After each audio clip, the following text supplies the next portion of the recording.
Okay, here we are. It's Friday, February 23rd. We're here a little earlier than usual. Got to go into the tourist entrance to see the travesty. Yes, the travesty of the UN Security Council. Look, the 15 flags of the 15 nations. Talking about Eastern Ghouta and other locations in Syria. A proposal for a ceasefire on which there is no agreement. I think it was clear from yesterday's session, everyone would have heard the sheer outrage about what's happening in Eastern Ghouta and the need to end the violence, to allow humanitarian aid in and to allow medical evacuees. The focus now must be on implementing this resolution once it's adopted. We have to make sure that, unlike previous ceasefires, this one actually gets implemented on the ground. We're determined to make sure that happens. We know that people of Eastern Ghouta aren't terrorists. We know that Jabhat al-Nusra has a tiny presence on the ground.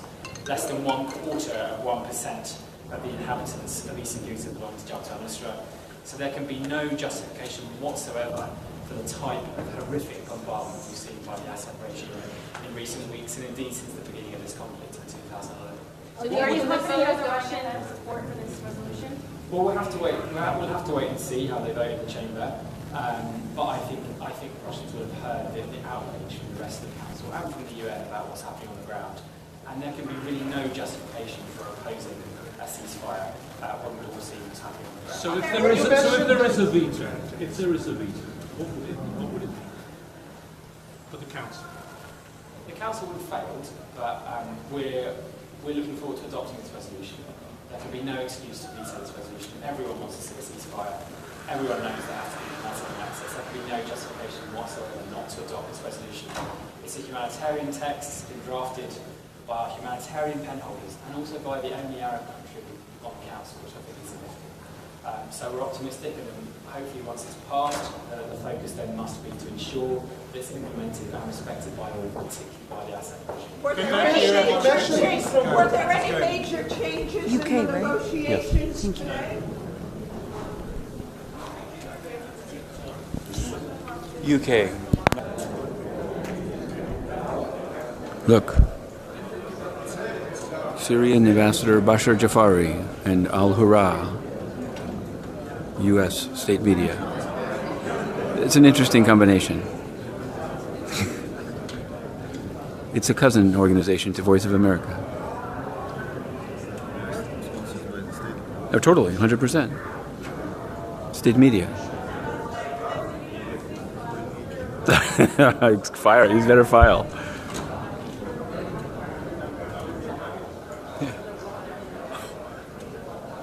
We'll get back to you. I don't know. It's strange. Well, they said that they would be voting at 11 a.m. on an apparently changed draft.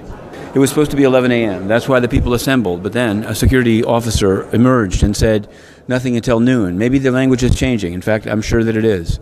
Get me rewrite. This is the stakeout where last night Inner City Press alone, there was no one else here, covered the elected 10 meeting that went on until about 7:30. Sweden, Kazakhstan, all of the. There go some other guys. Now the funny thing is that diplomats not on the Security Council have been arriving because they too thought it was at 11 a.m. But the UN, to save the cost of a single security officer, has locked the glass door to the council. Therefore, if you're a non-resident correspondent like Inner City Press has been reduced to, you can't get in. Oh, you see, we'd like to go over and talk to Ethiopia, but we can't. We cannot. There he is, Ethiopia. I'm pretty sure he's not being asked about the state of emergency. I feel confident. We did ask him that yesterday. They love these restrictions. Of course they do. The diplomats are pouring in. A veritable who's who of the UN world showing up for what they thought would be a day of success. But rewrite is in. Maybe until Ethiopia comes back, they can't do nothing. Remember, he's the one who said 3 o'clock when he took off. Ethiopia said he thinks it's like 3. That's Equatorial Guinea, yeah. He is a nice guy. Nice guy with a tough president. 46 years. It's long enough. 46 years. 46 long years. All right, then.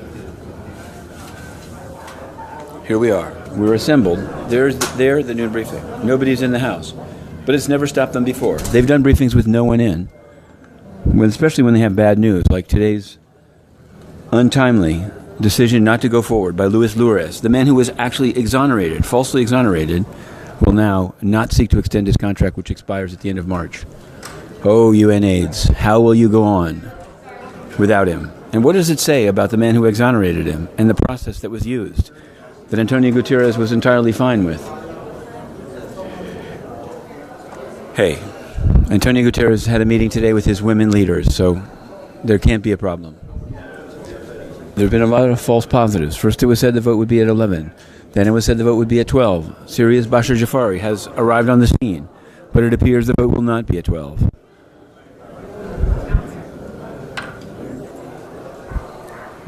UN security in full splendor, when they're not smashing people's laptops for reporting on corruption.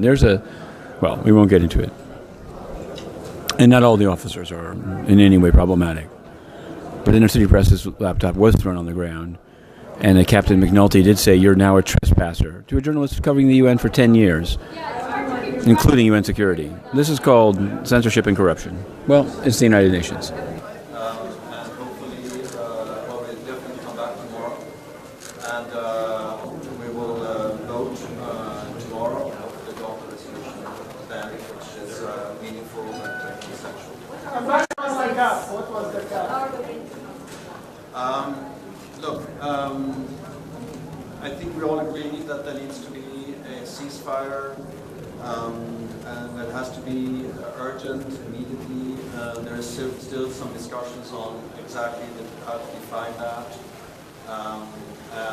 So that's what we're doing. Ambassador, what's your view of the Russian position? Because one of your colleagues who's not been here in New York today, Nikki Haley, just tweeted, unbelievable, Russia is stalling a vote on a ceasefire. How many more people will die before the Security Council agrees to take action? Would you agree with that sentiment?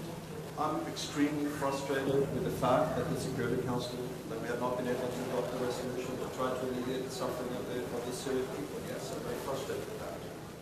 But, so there will be a vote tomorrow? There will be a vote tomorrow. One way or the other? Yes. Ambassador, when you say that you've been trying to, you haven't been able to close the gap is between Russia and the rest of the country? I think that's, well, no, I think that might be a bit simplistic.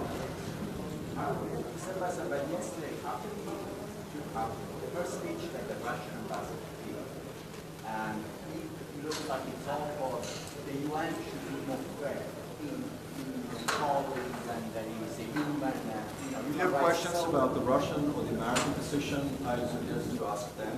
I'm trying to facilitate a meaningful outcome of this Security Council, so I can only protect what we're trying to do, and that is to have a resolution adopted yesterday. Now we have not achieved that. I find that extremely frustrating, given what we are faced with on the ground. And I'm just saying that we're working on it, and we're not giving up, and I hope that we will adopt something forceful, meaningful, impactful tomorrow. Is it tomorrow at noon? Is that it? Thank you. Well. We've got the reading of tweets at the stakeout. Not sure what Bolivia's position would be. It seemed the idea that the E10 is all of a single mind seems unrealistic. But after a vow for a vote today, there's a vow for a vote tomorrow. Kuwait.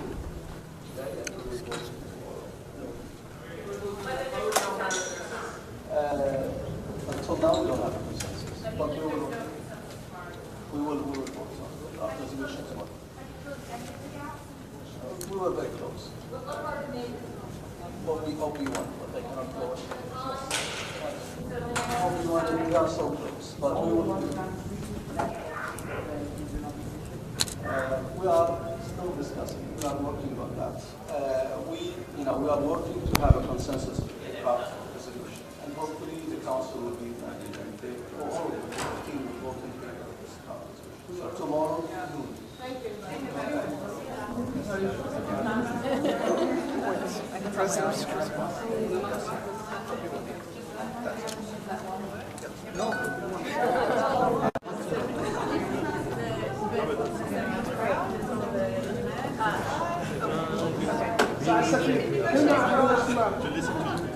you're good, it's too late now. I mean, it's over. You guys missed it. So we'll have to get out of here. Well, here from the UN Security Council, a full day of milling around, full day of, they were going to vote at 11. We began the day down that hallway there with a minder. Nebenzia said, is this a new stakeout? That was in front of ECOSOC. We had a minder, as we have to down there. But then when this was opened, we came right here. And 11 a.m. passed, then it was supposed to be noon, then it was supposed to be 2:30. There was an E10 coordination meeting. Then they continued. Demands or decides? What's in a word? They say that they'll vote tomorrow at noon. We shall see. How long has this been going on in Syria? Hello.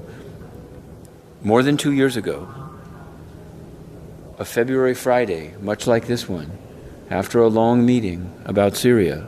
At that time it was about Turkish bombardment, if I remember correctly.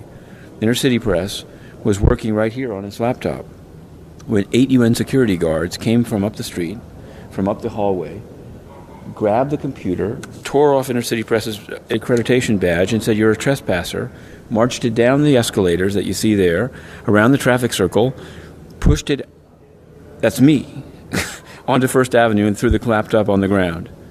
Nothing's been done about that. Nothing. Absolutely zero.